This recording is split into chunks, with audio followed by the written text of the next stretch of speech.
Hello everyone, welcome. Rabbi Abe here.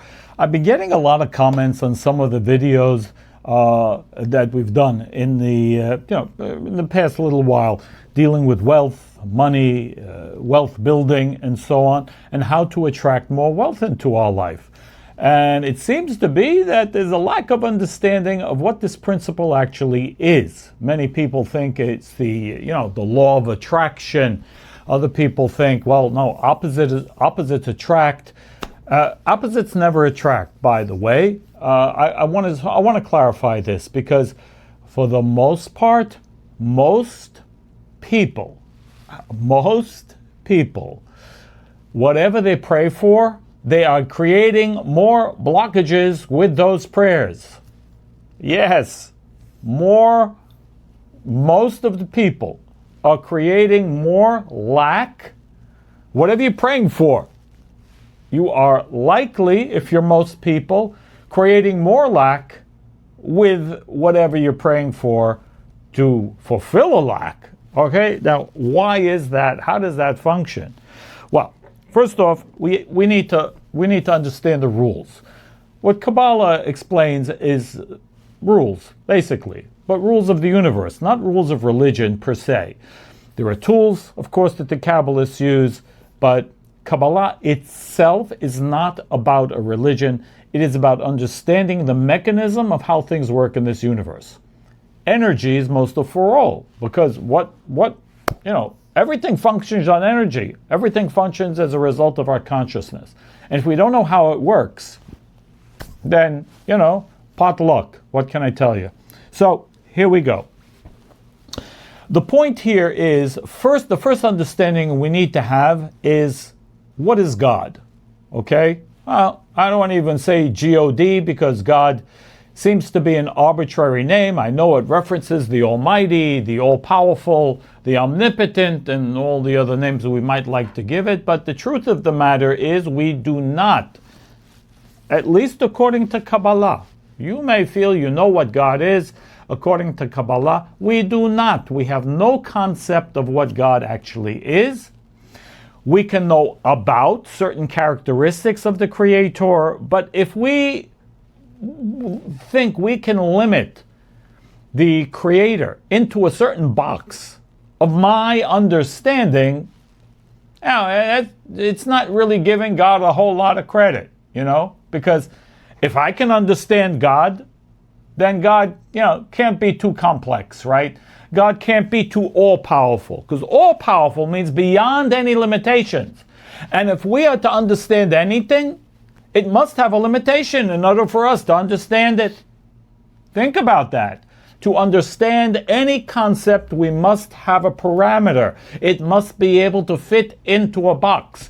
So you understand God, you think? You're putting God into a box.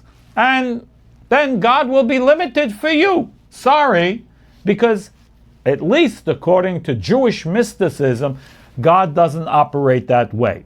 We do not understand the essence of the Creator at all. We never will, at least as long as we are in a physical body. In fact, according to the ancient Kabbalists, even the angels are not able to connect with the essence of the Creator. They can't deal with it either. So we can? Anyway, what is important for us to understand, if we are to understand the concept of prayer and how to get them answered, we have to understand the first principle, which is the Law of Affinity and the Law of Similarity. And what this simply states is, and again, it is relatively simple, that similars connect, differences separate. Similar connects, difference separates. Now, of course, if we apply this to people, of course we naturally gravitate to other people who we have similarities, things in common, and so on. That's common sense. And of course, it's more work to connect with people who are different than us. Doesn't mean we shouldn't, doesn't mean we can't.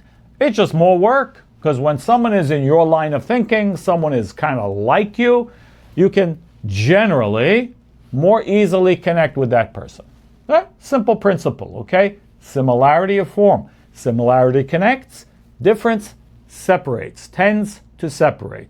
Again, doesn't mean they can't get together. It's going to be more work. The idea here, though, is the relationship between the creator and the created, meaning us. We are part of the created. Everything in the universe is part of a created. And how do we connect to the force or something we don't understand? That's the first question. However, the Kabbalists explain that the creator itself, while we will never understand the essence of the creator, but what emanates from the creator, that we can understand and that we must understand. Why? Because if we are to connect to the creator in some form or fashion, we need to understand what it is. What does it do? And the answer to that question is really very simple. The creator does one thing. The creator is an endless emanation of light, which means fulfillment. Total, absolute, fulfillment, always. Always on. Creator never sleeps. Creator is not human. The God force is an endless emanation of spiritual light, not in the sense of anything physical that we understand, but we could just kind of put it in a nutshell. The emanation of the Creator is an endless emanation of fulfillment, which never has any form of lack. That's important. There is no lack ever attached with the Creator. Doesn't have a lack. Doesn't have desire. Because if it had desire, he or she, if he has desire, he is not perfect. Because there would be some lack that needs to be fulfilled. And since the Kabbalists understood the Creator, the force of Creator is perfect, absolute, the only thing that is, there is no lack and no such thing as desire within the Creator. The Creator shares endlessly and shares this endless light of fulfillment always. And that's why, by the way, any form of fulfillment that we could ever receive potentially in our life is potentially endless. Why? It's potentially endless because there's no limit to how much we can... Is there any limit to how much a person can receive? Whatever amount of fun that you ever had, is there someone else who could have more fun? And is there someone else who could have more fun than that? And where does it end? And the answer is it doesn't end. The fun is as much as the capacity to receive the fun, if that makes any sense whatsoever at this point. In other words, it's all about capacity. It's not about the fulfillment. It's always about the capacity of receiving. The Kabbalists call that the vessel. The vessel, or the consciousness, the ability that each one of us innately has to receive. We don't all have the same amount. And even for us, it varies. You know, it's like eating. When you eat, you become satisfied. Your capacity then becomes less. Now, we just did a video that relates to how do you expand your capacity. I don't want to talk about that now. We've spoken about it. Go back to, the last video about Kabbalah and money, okay, and wealth building. And there you will find the understanding of one of the rules: must always stay hungry. If you want more, you must stay hungry. However, this idea, when do people pray, generally speaking? Unless you're a religious person and your habit or your ritual is to pray. It's part of what you feel you need to do, and you do that, okay? I personally pray. I pray 3 times a day. Many people pray as a matter of, I don't want to say habit, but it's part of the rituals that they do. Prayer, meditation, whatever it happens to be. But when we're in lack, when we lack something, we tend to ask more God prayer, meditation, begging, God forbid a person is sick or a person is, lacks money. A person prays. Many people pray for the thing that they are missing. It's a general way people do things. We pray for what's missing. And, for the smart people out there, you pray to keep what you have in order to give appreciation for what you do have. There are also certain prayers, but that's not the majority of most people's prayers. It's a good thing to do, definitely. You'll understand why. Why is it, for the most part, we can say safely that most people's prayers go unanswered? That's a fact.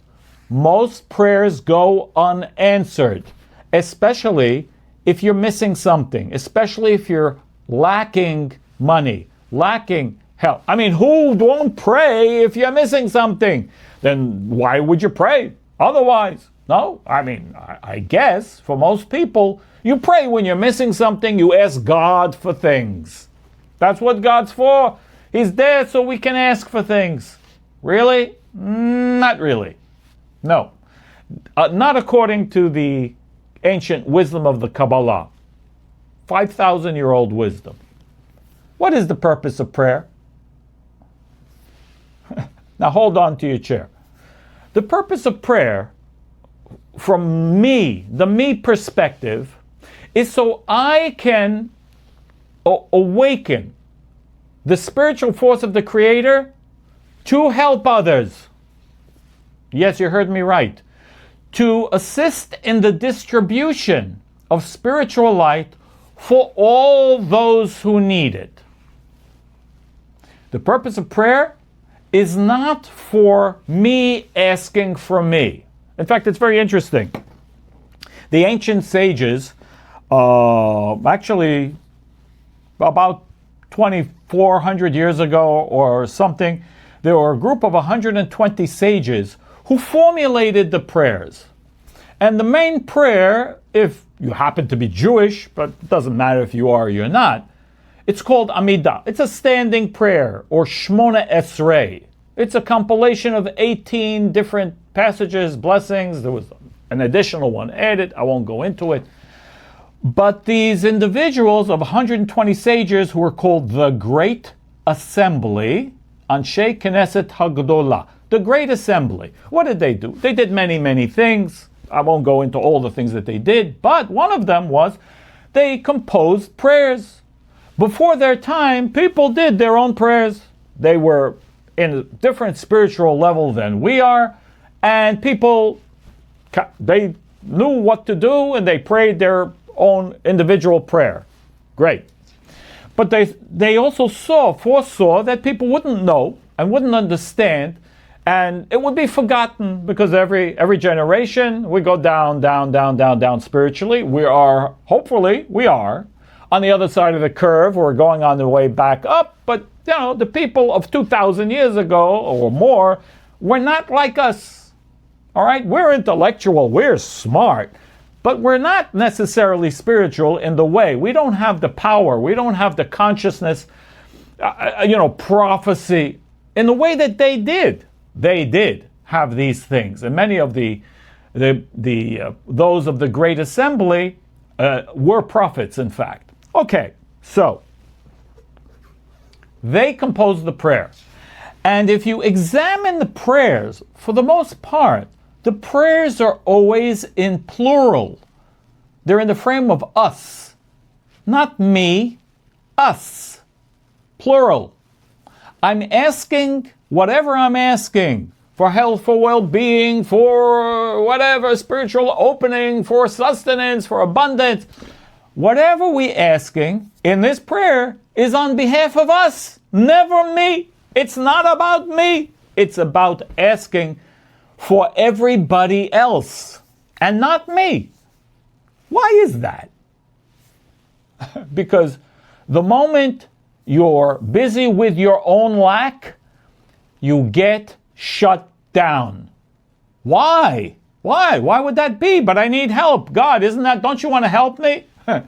more than you know. However, this world is set up with rules, okay?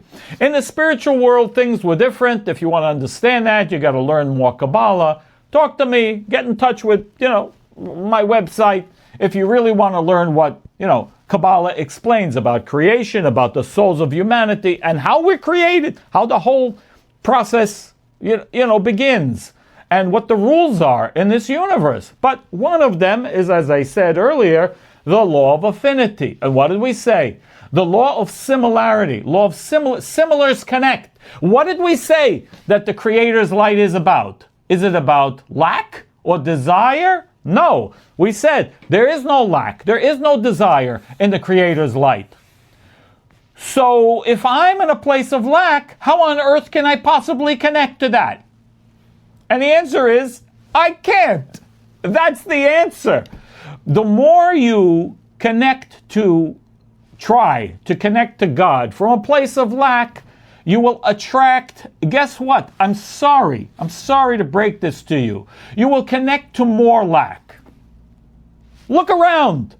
If it weren't true, then everybody who has a lack and prays for it, all their lack will become fulfilled. Is that really how it works? No, it doesn't work that way. Okay? And if someone was in a state of lack and did get their prayers answered, I will guarantee you that when they were praying, there was some other things on their mind. Maybe they didn't even realize it themselves. If we come from a place of lack, the rule is we connect to the same lack. Then what should we do? How should we be praying? How should we be praying? And the answer is easy to say, not easy to do, especially when you are in a place of lack. Remember, people already have, it's easier for them to connect to more than a person who's in lack. Isn't that true? Again, people who are in a place of already some level of fulfillment, some level of, abundance, in whichever way, it's easier for them to connect to more. Much more difficult for the person who's in a place of lack. Let me give you an analogy, okay? How do you feel around a person who's needy? Think about it for a minute. Someone who's needy, you meet them, and they're needy. They're just needy. Do you love hanging around them? Be honest. No, you don't. They're sucking your energy. Do you want to be in a relationship which is needy? Either way, the man is needy, a needy man, a needy woman. Is that the relationship you want to be in? No, it's repelling. It's not attractive to be needy. Certainly not attractive. It's not attractive to any of us. We don't want to be in a situation. We want to kind of get away from that type of situation. Because, our energy is precious, and someone who's kind of sitting there and just needing me, kind of constantly sucking my energy, who wants to be around that? So why would you think God wants to be around that? Why would you think that's a good idea? Or why on earth would we think that being needy by God in our prayer is a good idea? It's not a good idea, because what you're doing is actually causing a repelling, because you're not in line with the energy or the force of the Creator. The Creator is only a force of sharing. So how should you pray? From a place of sharing. You have lack, embrace your lack. You have it for a reason, for as long as you have it. Now, you may have only been meant to have it for a week, a month, a day. I don't know. I don't know what your karma is. Not my business. But what I do know is that we have the ability to change our karma for the better or for the worse. Yes, and we often do that. By falling into these traps, and they are spiritual traps, we prolong, something which was maybe only meant for a week to learn something. I may prolong it for 10 years because there's no time in the spiritual world. It's all a matter of learning what we need to learn. And then we don't need it anymore. Embracing the lack means I appreciate what you've given me. Now, what I do have, I appreciate all of it. Even if I'm in a place of lack, whatever the lack is, again, easy to say, difficult to do. But I tell you this from experience. I have personally experienced this. Absolutely. When you're coming from a place of lack, you do nothing but prolong the lack.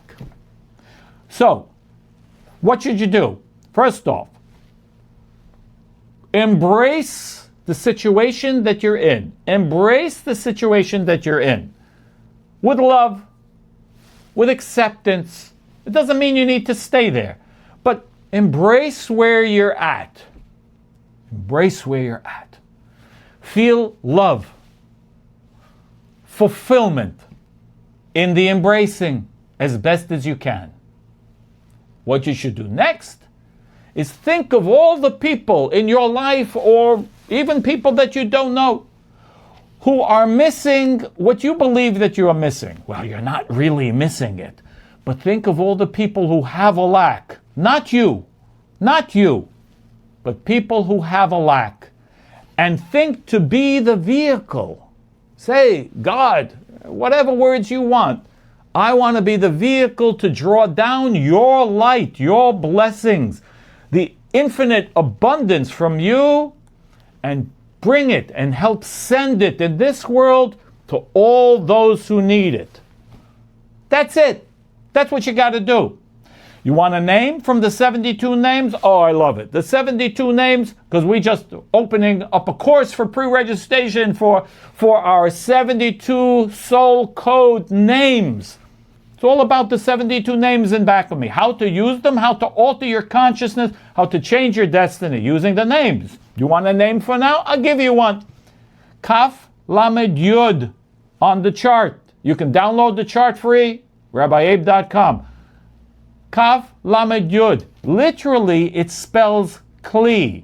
Kli, a vessel of receiving. Vessel of receiving. What's a proper vessel of receiving? Not one in need, only one that has the capacity to share. Why? Because I want to create affinity, similarity with the light, with the Creator's light. And there's no lack over there. How do you connect two things together, spiritual things?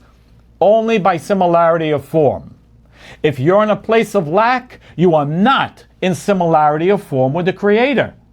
That's why I tell you, embrace where you are. Feel love. Awaken the energy of love. Rejoice where you are. Appreciate where you are. Now think to share and be the vehicle, be the channel to draw the light of whatever it is that you think you're missing with other people. That's what we're talking about. If you want more information for the 72 Names brand new course, and there's lots of perks if you pre-register, including a live Q&A with me, use the QR code below or go to the link in the description box and you can get more information about that. Thank you very much, guys, for listening. Many blessings. And again, let me please channel that blessing as best as I can to all of you for all that you need, the abundance, the health, and the wealth, and the peace of mind that we all need endlessly. All the best, and I'll see you soon.